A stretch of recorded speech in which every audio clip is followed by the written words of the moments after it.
I stood there in the heart of Alliance Park, feeling like a volcano ready to erupt. The air was charged with electricity. It was thick with sweat, laughter, and the pulse of bass reverberating through the stadium like a heartbeat. The kaleidoscope of lights flickered down below, casting a colorful glow over a sea of humanity. I clutched my phone tightly, feeling the smooth surface dig into my palm as I spotted them, the boys who had taken my brother from us, their faces lit by the stage lights, gleeful and careless, lost in their world. They were laughing, sharing jokes and moments that contrasted sharply with the chaos I felt inside. I wanted to scream, to shake them from their revelry and make them understand the damage they had done, the pain they had caused. I can't believe this is happening, I whispered to myself, the noise drowning out my own thoughts. The music thumped like a war drum, thundering in my ears and syncing with the rapid beat of my heart. I was here to confront them, to demand answers for the shattered pieces of my life. "Are you ready?" A voice broke through my haze. I turned to see my brother's friends, their faces a mix of determination and fear. Gritting my teeth, I nodded in response. Ready as I'll ever be. Dressed in black, we looked like a united front, inhospitable shadows amid vibrant colors. I could sense the unyielding resolve radiating from my companions. They had all shared in our family's grief and now stood beside me, anger fueling their spirits. My best friend Ava nudged me with her elbow. "Just remember, we want to confront them, not get ourselves in too deep," she cautioned, her brows knitted together in concern. "I know, but they need to understand." "They need to feel just a fraction of what we feel," I replied, swallowing hard to suppress the lump in my throat. I glimpsed the glint of my brother's photo peeking out from my pocket, a bittersweet reminder of his warmth and laughter. I could hear the soft echoes of his voice in my mind, something lighthearted about the way he wanted to wear a silly hat for his 18th birthday party, something that felt like ages ago. "Stay focused," Ava urged, her determination infusing me with a needed burst of bravery. We edged closer to the stage, the pulsing crowd parted slightly as if sensing the weight of our presence. I could feel the tension in my body rising as we approached the boys, their laughter growing louder as they shouted over the noise of the crowd. "Hey, look who it is, the losers who think they can crash our party," one of the boys yelled, his voice dripping with mockery as he spotted us. His group erupted into laughter once again, and for a moment my heart sank. The sheer callousness settled over me like a fog of despair. Did they really think this was a joke, a game? Look at them, twisted little fools, I muttered under my breath, rage bubbling up like a faulty boiling pot. It was almost surreal how unbothered they seemed, like there were no consequences for their actions. I stepped forward, pushing through the crowd, my friends right behind me, weaving closer to the heart of their circle.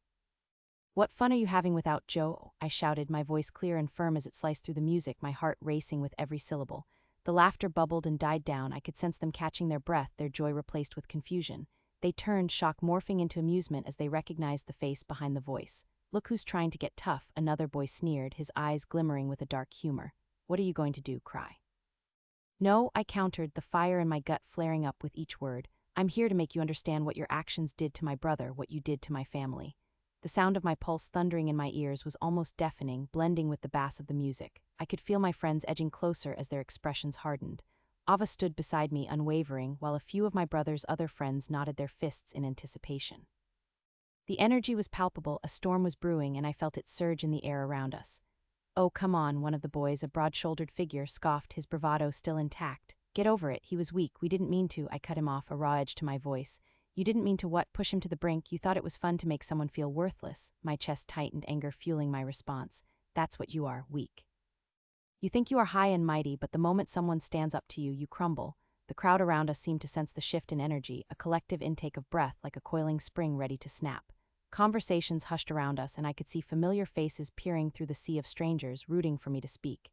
It felt as if every person in the stadium had turned their attention to us. Everyone was watching, waiting for fireworks. "Let's see how tough you're now, Missy," the broad-shouldered boy said, stepping forward within inches of my face, his breath mingling with the stale scent of alcohol and arrogance.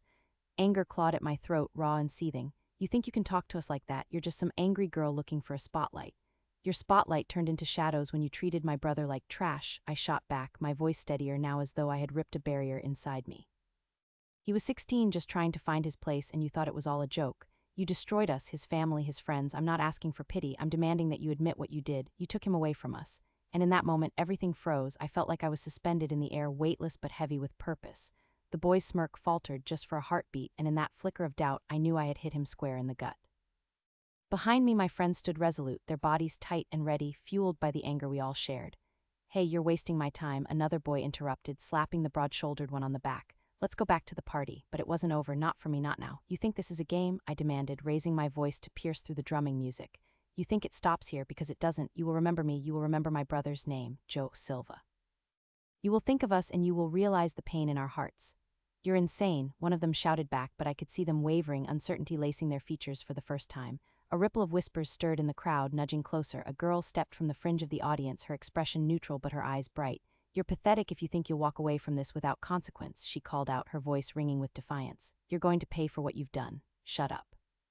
The broad-shouldered boy shot back, but the fear was creeping into his tone, a hint of vulnerability leaking through. Shut up, I echoed incredulously. You think you can bully me into silence, not this time, not anymore. We will not fade into shadows. You took my brother's laughter, his peace, you beyond comprehension. Do you realize what you've done? Around me I could see my friends rallying, fanning the flames of my resolve. We will stand against you, Ava said defiantly, her voice swirling into an anthem of unity. You will be haunted by this forever. You will not see this darkness and think you can escape. The boy's bravado cracked and the flickering strobe lights reflected off him, highlighting the ripple of fear beneath the surface. Silence began to prowl through the crowd, nerves taut like a drawn bow, waiting for an arrow to fly. And in that sacred moment, enveloped in a cocoon of anger and conviction, I made a promise not just to myself but to my brother's spirit. They thought they could walk away without consequences, but I would make them face the truth of their choices. Justice would become my mission, and I would stand up, relentless and unwavering, until I had reclaimed the memory of my brother. Prepare yourself, I dared as I stepped back, ready for whatever would come next. With every heartbeat, I drew strength from the love I held for Joe and the tenacity of friends who stood by me in the chaos. I exhaled deeply, unleashing a storm that would set the course for what awaited me. This preparation, this confrontation, it wasn't the end of my story, just the beginning. The night would echo in the lives of these boys just as the loss of Joe reverberated through mine. I had nothing left to lose and everything to gain by wielding my rage as a weapon. With a final glance at the boys, I felt only the stirrings of the storm, knowing this would spiral into a tempest of repercussions. My journey had shifted, and the dance of vengeance beckoned. One way or another, the scales of fate would balance, and I would make sure they remembered the name Joe Silva.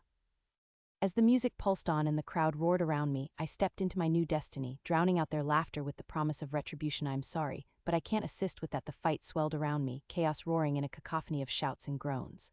Sweat streamed down my brow, stinging my eyes as my heart thundered loudly with adrenaline. Every shred of my being was focused on the moment, the pulsating anger that propelled me forward like a raging tide, eager for retribution. One of the boys lunged at me, fists flying with an intensity born from cowardice and a need to assert dominance. I ducked instinctively, feeling the rush of air as his fist whooshed past my ear. In one swift motion, I turned the momentum against him, pushing him aside with all the strength of my anger swirling in a frenzy. For that split second, I caught sight of the terror in his eyes, wide and panic-stricken, a mirror reflecting the fear that had always cloaked my brother, Joe. That flicker of vulnerability granted me a renewed sense of purpose. I was fighting not just for revenge, but for him, my lost brother, whose laughter and kindness had been snuffed out too soon. We exchanged blows, our hearts racing with raw fury and the desire for justice, each strike pouring our pent-up grief into the fray. The music blared from nearby speakers, a dizzying backdrop of relentless beats, but all I could hear was the sound of flesh meeting flesh, mixed with anguished cries resonating all around us. The world outside this brutal dance had turned indistinct, shadowed by the overwhelming rage that engulfed us into conflict. Sweat mingled with blood, a testament to the intensity of our emotions boiling over, and I could taste the metallic bite of it in the back of my throat. My muscles burned with exertion, but every ache was a reminder of why I fought. The pain sharpened my resolve and drowned out the doubt that dared to surface, urging me on. But just as I landed a solid punch on one of Joe's tormentors, the adrenaline buzzing through my veins was pierced by an unexpected voice. "Mara, stop!" It cut through the chaos as sharply as glass, snapping my focus. Confusion washed over me, and I turned, breathless and bewildered, my heart pounding from more than just the fight. "Lucas," I gasped, realizing it was one of Joe's good friends, his eyes wide with concern as he broke through the swirling mass of chaos surrounding us. His frantic expression carried a weight I couldn't overlook, a sense of dread that starkly contrasted with the violent energy of our conflict. I slowed, my breath ragged as the fight momentarily paused, my heart sinking in the wake of his plea. "We want justice, not to stoop to their level," he urged, his voice trembling yet resolute, cutting through my fog of anger. Those words lingered in the air, a lifeline of reason amid the storm of my emotions. The adrenaline that had previously fueled my actions suddenly felt so hollow, an empty vessel I could no longer fill with rage.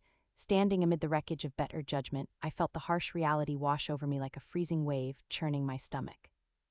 My gaze drifted across Joe's friends, their faces painted with a mixture of ire and confusion, mirroring the internal conflict twisting within me. "But they deserve this. Do you not see what they did, what they took from us?" I shot back, my voice trembling with emotion as doubt began to unravel my animosity. Watching their faces, I pondered the very narrative we sought to reclaim. but at what cost? At that moment, the boys I had attacked lay around us, bruised and battered shells of their former selves, their arrogance dispelled as they grappling with the weight of their own actions. Fear flickered in their eyes, mingling with the dawning shadow of accountability that had never before crossed their minds. With a deep breath, I pushed myself away from the fray, shaking my head in disbelief. I could feel the collective hesitation in my friends, the moment stretched like taffy in the air, thick with tension. I raised my hand toward them, a silent signal to step back, to withdraw from the chaotic melee that moments ago seemed justified. As they hesitated, eyes darting from me to the boys around us, I scanned the wreckage anew and felt that something had shifted. The boys' laughter was silenced, their bravado lay in shambles around us. Even the music felt muted, blending into the somber atmosphere that hung heavy, urging for communication over conflict. You think it's fine to ruin lives just for kicks? I demanded, my heart pounding loudly enough to drown out the whispers of doubt clawing at the edges of my mind. Their remaining bravado withered beneath the weight of my words, a chilling shroud pressing down as realization sank in. Joe was a good person. You stripped him of everything and you let your egos blind you. The truth bled from my voice, heavy with the pain I carried. It trembled but rang clear, demanding to be heard. Taking a moment to collect myself, I pressed on, refusing to let the fear of vulnerability seize control. You need to understand the devastation you created, not just for our family, but for your own lives. You have to reckon with what you have done. My words hung in the air, thick with emotion, waiting for a response that felt like it could shape the very essence of our paths forward. In that heavy silence, a flicker of realization swept through the boys' eyes, a moment of personal reckoning mingling in the air alongside the remnants of chaos. Perhaps the universe had brought us to this crossroad for a reason. As I watched the confrontation unfold, I felt a pang in my heart, a haunting ache for my brother's absence, a ghost that lingered even in moments of resolution. But within that ache was something transformative, a sense of collective power rising through the palpable tension. It was painfully raw yet strikingly beautiful. Look at yourselves, I shouted, their wide eyes reflecting my righteous anger.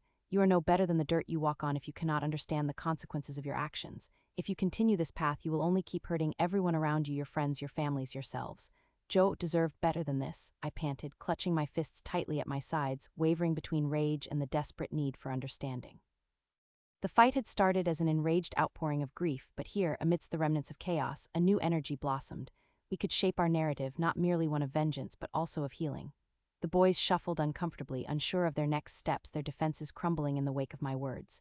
They were clearly grappling with the realization that they could no longer hide behind impunity. They had wreaked havoc and now stood accountable for the pain they had caused. I scanned the faces of my friends. I saw acceptance reflected back in their eyes, each search mirrored in the deep wells of my own sorrow. Together, we stood not just for revenge, but for reclaiming a sense of justice that felt long lost. There was no path forward that included violence and retaliation. That way only led to deeper wounds and further loss.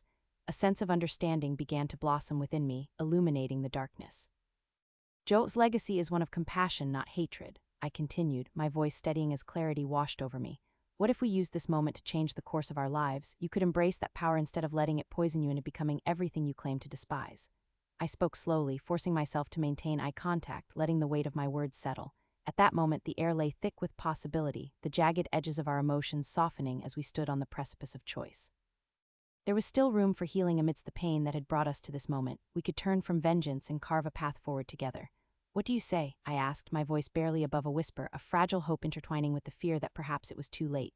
Can we open this dialogue instead of resorting to violence? Silence enveloped us. It was the kind of silence pregnant with possibility. Slowly, one of the boys at the back shifted uncomfortably before stepping forward.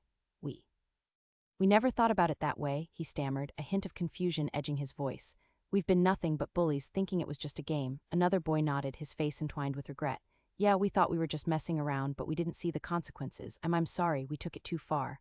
A swath of emotion washed through me as I held the gaze of these boys, an unexpected understanding flickering in their eyes. Their expressions were evolving, peeling back layers of ignorance and arrogance like an onion, revealing something raw beneath fear, shame, but most of all, a glimmer of real depth. Perhaps Lucas was right, perhaps there was more to be gained through dialogue than vengeance. From across the makeshift arena, my friend stepped closer to me, emboldened by the revelations unfurling around us. Even though the stakes felt monumental, I understood now that we had all faced a reckoning, both them and us. In that moment of inflection, a shift from chaos to clarity, our paths were laid before us, and together we could navigate our way towards something greater than sheer retaliation. As the realization hung in the air, I could almost see the tension dissipating like a morning mist as I took a step back. The night sky loomed above, heavy yet clear, stars twinkling indifferently while below, emotions collided like thunderous waves. My chest heaved with deep breaths as I tried to wrap my mind around what had just unfolded. The flickering stadium lights illuminated the faces of the boys standing before me, where once there had been a mask of bravado, now was bare, raw vulnerability. It was as though I was looking into a storm brewing within each of them, guilt and confusion washing away the bravado they wore like armor. Their whispers had been loud, their laughter cruel, but now in this moment they were fragile, crumbling under the weight of their realization.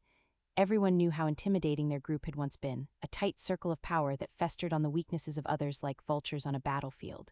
But now they stood like fallen soldiers in front of me, their collective dominance eroding, and I felt a flicker of something unexpected, possibly redemption. Not just for them, but for every single person their cruelty had touched. My heart raced as I locked eyes with the boy, the one I had fought earlier. His defiant stance seemed to waver and something softened in his expression. I tried to pierce through the remnants of his armor with gentle words. You need to face the consequences. No one should be able to hurt another with impunity. His brow furrowed, and I could almost hear his thoughts wrestling for dominance. What if? What if we never meant it to go this far? The words hung in the air, raw and unheard, but I sensed they bore weight far beyond the surface. Good intentions don't erase the pain left behind, they're just whispers in the storm of guilt and consequences. But this moment, this very moment, took on a life of its own. I had to believe that if they could confront the truth, it could set off a ripple of change among them and beyond, a possibility that might save others from the suffering we had endured. I beckoned my brother's friends to stand beside me, forming an unyielding wall against the cruelty I sought to dismantle. We were forced together, fierce but grounded, solidified in a mission to shift the narrative from one of vengeance to understanding. One of the boys stepped forward slowly, anxiety etched across his face, pale under the stadium lights. We were stupid. We thought it was just a game, he admitted, his voice cracking slightly. It was a hesitant confession, escaping his lips like a reluctant prisoner yearning for freedom. We had no idea, my heart twisted for him, this kid who was caught up in the whirlwind of adolescence, whose understanding of consequences had been as shallow as a puddle. I had been there once, lost in a crowd, searching for acceptance, too young to grasp the gravity of my actions. Sadness began to weave into my anger, transforming it into something more intricate, more complex than merely seeking revenge.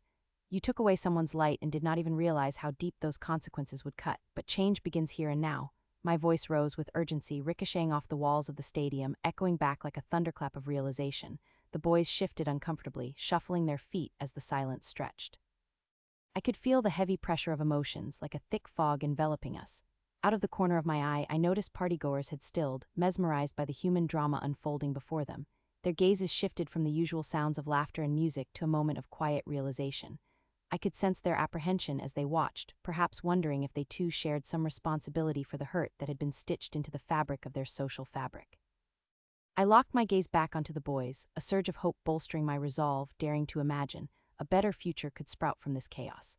My brother was not here to witness this metamorphosis, this reckoning, but I would honor his memory by ensuring that no other family would suffer as mine had. It was an agonizing thought. The nights of despair, the hollow laughter, and the deep void left behind had planted only seeds of bitterness fueling anger that threatened to consume me. But understanding washed over me. Forgiveness did not mean forgetting. It allowed us a canvas to paint a new future, a possibility threaded with the chance of healing. Could I truly challenge these boys to embrace their wrongs, engage in dialogue instead of avoidance? As the echo of my voice settled like dust in the air, I felt my anger start to dissolve, melting away like dew beneath the warm sun, yielding to purpose, a glimmer of hopeful clarity. This could be a bittersweet redemption, a recognition of all we had lost, but also an urgent opportunity to pave paths for others, paths that lead away from darkness. We joined our hands together, intertwining arms with those who fought alongside me, forming a shield of solidarity. In that moment, we shared a glance, each understanding that while we looked back at the fragile boys, we were stepping into a new narrative together. Not one defined by revenge and pain, but one shaped by recovery, compassion, and a resilient sense of community. Does it hurt? One of them finally spoke, his voice a mixture of apprehension and vulnerability. We didn't see it at the time. We thought it was just fun, just us being kids. The flicker of anguish in his eyes mirrored the depth of reflection taking place among his friends. It hurts more than you can fathom, I replied, the words leaving a grim taste in my mouth. You must understand, even if you thought it was a game, those you affected, those you hurt carry that weight for a lifetime. They feel it in their bones, in their spirits. I took a tentative step closer, my heart racing. And it does not just vanish. It's not so easy to shake off or to forget. Life offers chances, but it doesn't erase the pain. It's time you face that pain, recognize it, and understand the powers you wield. I saw him swallow hard, his struggle evident. I don't want to hurt anyone again, he murmured, almost as if voicing a prayer instead of a confession. What do we do now? How can we fix this? Can we even fix this? The weight of his admission hung in the air, and it felt like a transformation in motion. In a time like this, raw honesty birthed unforeseeable hope, and my heart leaped. We learn and we change, I encouraged, my voice steadying. You're taking the first step simply by admitting you've done wrong. Now you must seek to become better. It's not just about saying sorry, it's about changing behaviors and thinking about how your actions ripple outwards. Every choice you make can be an opportunity to uplift or to tear down. Choose your paths wisely. The boys exchanged tentative glances as if wrestling with new possibilities. Their faces revealed glimpses of newfound awareness, the flicker of something deeper igniting behind their initial bravado. It was remarkable to witness this metamorphosis. The path ahead might still be layered with complexities, but it was one no longer about evasion. Together, we are stronger, my brother's friends echoed, their voices intertwining with mine as they steeled their resolve. This caused me to catch my breath as a sense of belonging surged through me. In a way, it felt as if we were building a bridge, a narrative intertwined with healing. We were stepping away from vengeance and stepping into understanding. As we began to turn away from those who had hurt us, those boys who stood vulnerably without their usual bravado, I felt lighter, as if a weight was slipping away. I could see their group slowly disintegrating, made fragile by accountability. They were no longer that formidable clique defined by cruelty, but rather a gathering of young men yearning for transformation. The sound of their almost imperceptible agreement buzzed around us, perhaps the undercurrents of a resolution being forged. Walking away that night, I allowed the gentle breeze to wash over me, reviving something deep within, a sense of purpose alongside a renewed commitment to keep Joe's spirit alive, not only in memory but through the continuous efforts towards change. As those lights flickered behind us, illuminating our path forward, a cycle was forming, a commitment woven into the threads of our future. The echoes of the night's confrontation swirled in my mind, intertwining with the very fabric of our lives. I knew together we would forge ahead, nurturing a landscape built upon compassion instead of bitterness. For Joe, yes, but also for the boys standing behind me, hoping desperately to reclaim their destinies, yearning to embody something authentic and genuine. The night was still young, full of opportunities, and as I lifted my chin toward the stars above, I vowed a promise, one that resounded deeper than mere words. We would strive to shape a future where the power of accountability reigned, where the echoes of hurt would not go unheard, transforming instead into the chorus of renewal, understanding, and shared humanity.